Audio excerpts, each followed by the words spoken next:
Welcome viewer, I am Murugan S.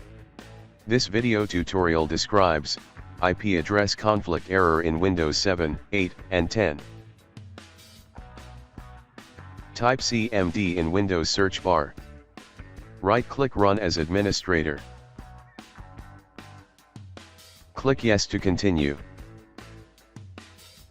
Type ipconfig /release. Existing IP address is released. Type ipconfig /renew.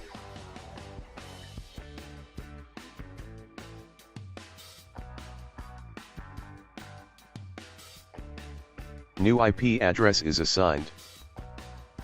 Type exit to exit command prompt window. I hope this video tutorial helps to you.